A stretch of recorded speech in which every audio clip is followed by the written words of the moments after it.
ഒന്നിനു മുകളിൽ ഒന്നായി കടം കുമിഞ്ഞു കൂടുകയാണെങ്കിൽ അത് പരിഹരിക്കുന്നതിന് ആദ്യം ചെയ്യേണ്ടത് ഞാനൊരു കടക്കാരനാണ് എന്ന് മനസ്സുകൊണ്ട് അംഗീകരിക്കുക. ഒരു കടം വീട്ടുന്നതിന് മറ്റൊരു കടം എടുക്കില്ല എന്ന ഉറച്ച തീരുമാനത്തോടെ ഞാൻ ഇനി കടം വാങ്ങില്ല എന്ന് മനസ്സിൽ തീരുമാനമെടുക്കുക. ഈ കടമെല്ലാം ഞാൻ തന്നെ തീർക്കും എന്ന മനസ്സിൽ ദൃഢനിശ്ചയമെടുത്ത് മറ്റാഗ്രഹങ്ങളെല്ലാം മാറ്റിവെക്കുക. അതിനുശേഷം കൃത്യമായി നിങ്ങൾക്ക് എത്ര രൂപ കടമുണ്ട് എന്നൊരു പേപ്പറിൽ എഴുതുക. അതിൽ ഏറ്റവും ചെറിയ കടം ഏതാണ്, അതിനുശേഷം ഏറ്റവും വലുത് എന്ന ക്രമത്തിൽ എഴുതി തയ്യാറാക്കുക.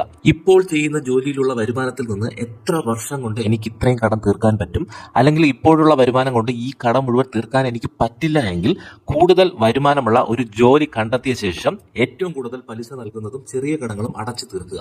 ചെറിയ കടങ്ങൾ തീർത്ത ആത്മവിശ്വാസം വലിയ കടങ്ങൾ തീർക്കുവാനുള്ള ശക്തി നിങ്ങൾക്ക് നൽകും. അതിനുശേഷം നിങ്ങളുടെ എല്ലാവിധ ആഗ്രഹങ്ങളും മാറ്റിവെച്ച ശേഷം കടമെല്ലാം തീർക്കുക എന്നതാണ് എൻ്റെ ഏറ്റവും വലിയ ആഗ്രഹം എന്ന് മനസ്സിൽ ഉറപ്പിക്കുക. 3 മുതൽ 7 വർഷങ്ങൾ കൊണ്ട് നിങ്ങളുടെ കടം പൂർണ്ണമായും മാറുന്നതാണ്.